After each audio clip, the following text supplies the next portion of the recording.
Cumprimento a amada igreja com a paz do Senhor. Graças a Deus, mais essa oportunidade que o nosso Deus nos concede estarmos na casa do Senhor para aprendermos mais a sua palavra. A palavra de Deus é que nos sustenta, é que nos faz vencer a cada dia. Gostaria de convidar os irmãos a abrirem as suas Bíblias no livro dos Salmos, Salmo de número 8. Glória a Deus.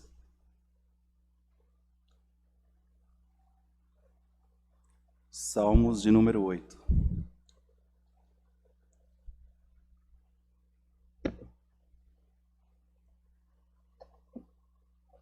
Os irmãos encontraram?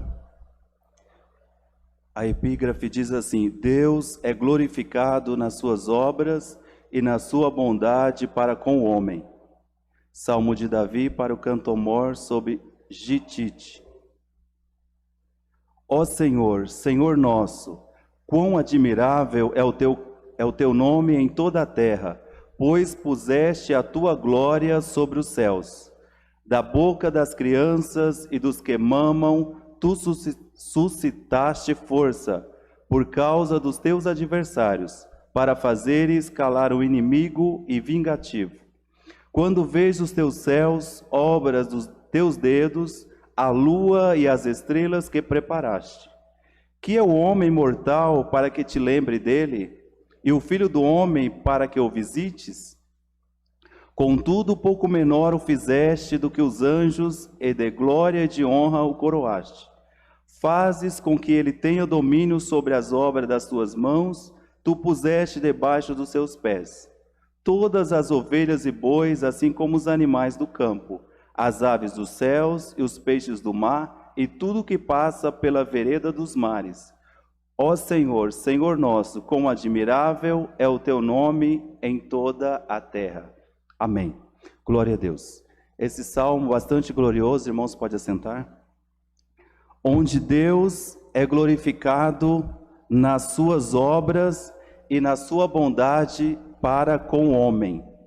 Se nós estamos de pé, estamos firmes, é porque a bondade de Deus, a misericórdia do Senhor é sobre as nossas vidas. Deus, Ele deve ser adorado, Ele deve ser glorificado, não pelas coisas que Ele faz, o que Ele pode fazer, porque Ele é poderoso, Ele pode fazer todas as coisas. Mesmo se nós não alcançarmos as bênçãos do Senhor, nós devemos continuar exaltando e adorando o nome do Senhor, seja na bonança, seja na dificuldade, seja diante do problema, nós devemos glorificar o nome do Senhor, porque Ele é merecedor de toda a honra e de toda a glória. Jó, os irmãos conhecem muito bem a história de Jó. Ele perdeu seus filhos, perdeu toda a sua riqueza em um único dia, e chegou um momento, Jó perdeu também a saúde, tudo, irmãos, foi acontecendo, mas Jó, ele continuou confiando no Senhor, confiou, porque o próprio Deus declarou que Jó era um homem temente a Ele. E Jó, mesmo diante das dificuldades, ele não se prostrou, ele não se curvou, mas ele continuou glorificando o nome do Senhor. Porque o nosso Deus é aquele que dá, é aquele que tira, mas Ele continua sendo Deus, independente do que aconteça. E chegou um momento em que Jó não tinha mais, olhando assim, o que perder. Até que a sua mulher falou: você vai continuar até quando nessa situação? Amaldiçoa o seu Deus e morre. E Jó, ele respondeu tão propriamente, com toda a propriedade: nu saí do ventre da minha mãe e nu voltarei para lá. Bendito seja o nome do Senhor. Então esses versos aqui nos faz lembrar, o primeiro verso diz assim: ó Senhor, Senhor nosso, quão admirável é o teu nome em toda a terra, pois puseste a tua glória sobre os céus. Todas as coisas foram criadas por Deus e nada acontece se o Senhor não permitir. Tudo está no controle do nosso Deus. Então nós devemos, como servos do Senhor, sempre exaltar o nome do Senhor. Está difícil? Continue glorificando. As bênçãos estão vindo? Continue glorificando. Porque para nós é muito cômodo, né? Quando nós estamos em dificuldade diante de um problema, buscamos o Senhor. Ah, Senhor, me socorre. Ah, Senhor, me dá vitória. Ah, Senhor, tenha misericórdia da minha vida.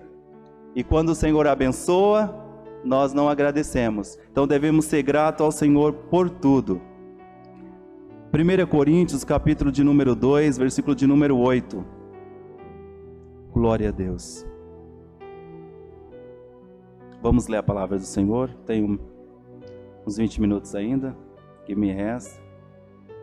1 Coríntios, capítulo de número 1. Louvado seja o nome do Senhor. Versículo de número 19.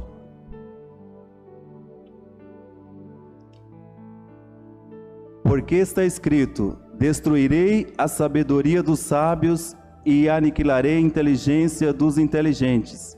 Onde está o sábio? Onde está o escriba? Onde está o inquiridor desse século? Porventura não tornou Deus louca a sabedoria desse mundo? Visto como na sabedoria de Deus, o mundo não conheceu a Deus pela sua sabedoria. Aprove a Deus salvar os crentes pela loucura da pregação. Porque os judeus pedem sinal e os gregos buscam sabedoria, mas nós pregamos a Cristo crucificado, que é escândalo para os judeus e loucura para os gregos. Então Paulo, aqui ele estava falando, né? Porque as grandes coisas, as grandes descobertas do Evangelho são coisas que estão fora da descoberta humana. O homem pensa de uma forma, mas a gente não consegue, por mais que o homem estuda, ele não vai conseguir descobrir a sabedoria, porque a sabedoria, ela vem de Deus. A sabedoria de Deus, ela não está nos livros, não está nas faculdades, ela está em sua palavra. Os olhos não podem ver, nem os ouvidos ouvir, e também não entraram no coração do homem, mas um dia nós veremos o Senhor, o dono de toda a sabedoria. O crente, ele deve buscar sempre servir ao Senhor, acreditar que tudo que existe foi criado pelo nosso Deus. Muitas vezes nós invertemos os papéis, mas saibamos nessa noite que tudo pertence ao Senhor e só Ele pode dizer sim ou não. Às vezes o não de Deus vai ser difícil para nós aceitar, mas nós devemos aceitar.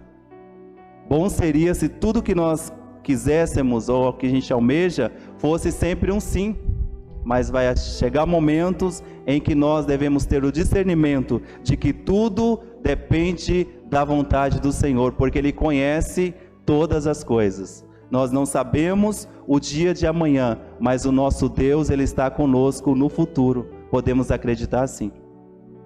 Glória a Deus. 1 Coríntios também, bem pertinho, em capítulo de número 2, versículo de número 8.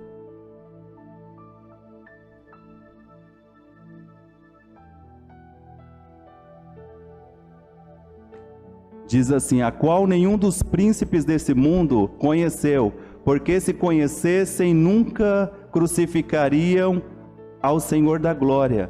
Mas como está escrito: as coisas que o olho não viu e o ouvido não ouviu e não subiram ao coração do homem, são as que Deus preparou para aqueles que o amam. Então Deus tem coisas preparadas para nós. Muitos heróis da fé não conseguiram. Se a gente for olhar na galeria da fé em Hebreus, a gente vai ver que quantos dos primeiros ali sofreram, muitos morreram sem alcançarem a promessa, mas algo ali em cima estava esperando por eles. Então os homens olham como heróis, se eles morreram sem alcançar a promessa, mas, irmãos, saibamos que o maior objetivo, a maior promessa é um dia estarmos com o Senhor para todo sempre, conhecermos o Senhor, vermos o Senhor assim como Ele é. A nossa vida aqui é muito curta, é muito passageira, e é preciso discernimento e saber que o fim está próximo, que tudo está indicando que o Senhor virá em breve buscar a sua noiva, buscar a sua igreja. E para estarmos com o Senhor, é preciso estarmos preparados, vigilantes a todo momento. Glória a Deus. Vamos, a prosperidade, o hipócrita não invocará a Deus, mas no momento ele vai questionar, ou muitas vezes ele vai murmurar contra o Senhor. Mas nós, servos do Senhor, sabemos que tudo que acontece em nossas vidas é permissão do nosso Deus, e Ele está sempre conosco. Então, na adversidade, o hipócrita ele não vai invocar a Deus, mas ele vai amaldiçoá-lo. Ele não vai perseverar na fé, porque não obtém prazer nela. Mas nós, nessa noite, obtemos prazer porque temos fé em um Deus todo-poderoso, em um Deus que pode todas as coisas. O hipócrita, no momento, aquela pessoa que se diz servo do Senhor, que está na presença de Deus, mas não entende os planos do Senhor, no momento de dificuldade ele vai murmurar, ele vai questionar. Mas nós, servos do Senhor, crentes em Jesus, temos fé em nosso Deus e sabemos que pode vir as dificuldades, os problemas, mas eles não vêm para ficar. Eles vêm e passam, mas a vitória será nossa em nome de Jesus, ou a vitória é nossa em nome de Jesus. Aquele que submete à sabedoria não provará das inquietantes apreensões do perigo, pois estará seguro e também em conforto, mesmo que o barco está perto de naufragar. Mas nós não vamos ficar inquietos, inseguros, porque a nossa segurança está em Jesus. Ele é a nossa segurança. Vamos ler apenas mais um versículo para estar entregando a oportunidade aqui. Mateus capítulo 16, glória a Jesus.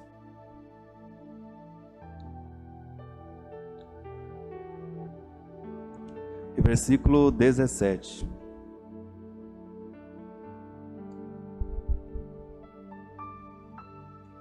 E Jesus respondendo disse-lhe: Bem-aventurado és tu, Simão Barjonas, porque não foi carne e sangue quem tu revelou, mas meu Pai que estás no céu. Pois também eu te digo que tu és Pedro, e sobre esta pedra edificarei a minha igreja, e as portas do inferno não prevalecerão contra ela. Pedro, se a gente ler um pouquinho antes, o título é sobre a confissão de Pedro. E chegando Jesus às partes de Cesareia de Filipe, interrogou seus discípulos dizendo: Quem dizem os homens ser o Filho do Homem? E eles disseram: uns falam que é João Batista, outros Elias, outros Jeremias, ou qualquer um dos profetas. Disse-lhes ele: E vós, quem dizeis que eu sou? E Simão Pedro, respondendo, disse: Tu és o Cristo, o Filho do Deus vivo. Sem sombra de dúvida, quando nos perguntarem quem é Deus, quem é Jesus, que saibamos falar sem sombra de dúvida: Jesus é o nosso Salvador. Jesus é tudo em nossas vidas, Mesmo nós não merecemos, mas o Senhor se doou na cruz do Calvário por amor a mim, por amor a você. E nós devemos ser sempre gratos ao Senhor e retribuindo a Ele a honra, a glória e o louvor, porque tudo isso pertence ao nosso Deus. Assim agradeço a oportunidade em nome de Jesus.